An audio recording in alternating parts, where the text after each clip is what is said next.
حاجة العالم كله كان مستنيها في المتحف المصري الكبير هي قاعات توت عنخ آمون. وده لأنها مش مجرد آثار عادية، هي بتدخلك في رحلة جوه حياة أشهر وأصغر ملك مسك مصر، وبتشوف 5000 كنز من الحاجات بتاعته موجودة في مكان واحد بس، منها الأكل اللي كان بياكله، مجوهراته وسريره والعربيات الحربية بتاعته اللي موجودة من أكتر من 3000 سنة. في الفيديو ده هقولكوا إزاي توصلوا للقاعات دي، سعر التذكرة، وهوريكوا كمان أغرب وأهم وأجمل القطع اللي هتلاقوها جوه قاعات توت عنخ آمون. حاجة خليني أقولكوا إزاي تدخلوا القاعات أصلا. المتحف المصري الكبير دلوقتي مفتوح لكل الناس، بس لازم تبقوا عارفين إنه كبير لدرجة إن أنا احتاجت أروح يومين كاملين ورا بعض عشان أصوره كله. قاعات توت عنخ آمون لوحدها هتاخد منكم من نص ساعة ل3 ساعات عشان تتفرجوا عليها كلها. وبالنسبة لحجز التذكرة فأنصحكم جدا تحجزوا تذكرة أونلاين عشان توفروا الوقت اللي هتقفوا فيه على الباب في الطابور. سعر التذكرة للمصريين 200 جنيه، ولو حد أكبر من 60 سنة بتبقى 100 جنيه. أما بقى إزاي توصلوا للقاعات دي، فأول ما تدخلوا للمكان بتاع البهو العظيم اللي موجود فيه تمثال رمسيس الثاني، من هناك هتطلعوا السلالم الكبيرة اللي هي بتكون حوالي 6 أدوار، وأول ما توصلوا عند المكان اللي بتقدروا تشوفوا منه الأهرامات هتمشوا شمال وتدوروا على قاعة رقم 7. من هناك هتلاقوا ممر طويل وهو ده اللي بيوصلكوا على قاعات توت عنخ آمون. أول ما تدخلوا القاعات هتلاحظوا إن الحاجات مش محطوطة عشوائي، القاعات متقسمة ل5 أجزاء، كل جزء بيحكي فصل أو قصة من حياة الملك توت عنخ آمون. التقسيمة هي الاكتشاف، أسلوب الحياة، البعث والحياة الأخرى، الهوية، الجنازة والتحنيط. أول مكان هو الاكتشاف، وده اللي بيحكولكوا فيه إزاي اكتشفوا المقبرة بتاعت توت عنخ آمون سنة 1922، واللي أعلنت فيه مصر للعالم كله إن اللي اكتشفها مش هاورد كارتر، ده طفل مصري صغير اسمه حسين عبد الرسول، وكان بيشتغل مع البعثة في الوقت ده، وهو بيجيب المية اكتشف المقبرة. وبعد كده هتدخلوا على تاني جزء وهو أسلوب الحياة، وده اللي فيه بتشوفوا كل الحاجات اللي الملك كان بيستخدمها بنفسه.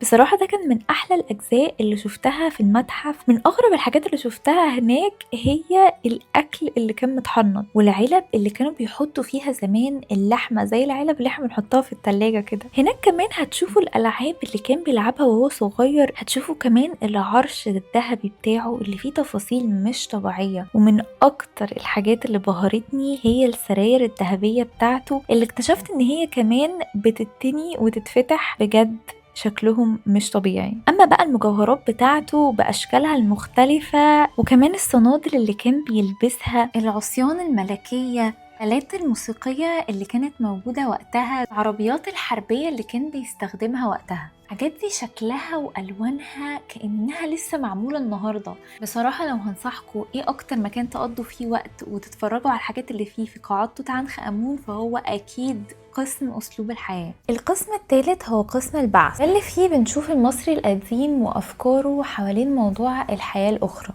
من أجمل الحاجات اللي ممكن تشوفوها هناك هي التماثيل اللي بتمثل الخدم بتاعة الملك. حاطين هناك حوالي 400 تمثال بيعملوا حاجات مختلفة، من طباخين لخدم، وكلهم وشوشهم بتبقى مرسومة على شكل وش الملك. القسم ده هو أصغر قسم، وبعديه هتروحوا على واحد من أحلى وأجمل الأقسام هناك، اللي برضو بنصح جدا جدا ان انتوا تقضوا فيه اكتر وقت، وهو اسلوب الحياة. هناك هتشوفوا الاساس الجنائزي الملكي، وبنتعرف على ازاي تم حفظ جسد توت عنخ آمون، زي مثلا ان انتوا هتشوفوا الكتان اللي كان ملفوف بيه الجسم بتاع الملك، تشوفوا ورد متحنط من 3000 سنة. من اكتر الحاجات اللي هتبهركم هناك ان انتوا تعرفوا انه الملك كان محطوط مش في تابوت واحد، كان محطوط في 7 توابيت جوه بعض، كلهم مطليين بكمية رهيبة من الذهب. زي مثلا التابوت ده فيه حوالي 24 كيلو ذهب. هناك كمان هتشوفوا الكائنات اللي كانت محطوطة معاه اللي المفروض انها تحميه بعد ما يطلع للحياة الأخرى. تخيلوا ان ده كان الصندوق معمول مخصوص عشان يحطوا جواه أعضاء الملك. الجزء ده حقيقي مبهر جدا وفيه تفاصيل كتير قوي، لو ركزتوا فيها هتحسوا ان انتم مش مصدقين الناس دي كانت بتفكر كده ازاي. وبعدها هتروحوا على اكتر مكان زحمة في المتحف كله، وهو المكان اللي فيه القناع الذهبي. يعتبر القناع الذهبي ده أغلى قطعة أثرية في العالم. واخر قسم هو الهوية، وده اللي بتعرفوا فيه على شجرة عيلة الملك توت عنخ امون وهو كان عايش ازاي وهو طفل صغير. لو مهما وصفت لكم قد ايه القاعات دي مهمة وبجد جميلة جدا وهتقضوا فيها ساعات من الانبهار، مش هتصدقوا. ولو عايزيني اعمل لكم فيديو كامل عن اهم القاعات اللي موجودة في المتحف كلها، اكتبوا لي في الكومنتس وقولوا لي كمان ايه رايكم وايه اكتر الحاجات اللي عجبتكم في القاعات بتاعه توت عنخ امون. ما تنسوش تعملوا سبسكرايب علشان تعرفوا اخر جديد عن السفر.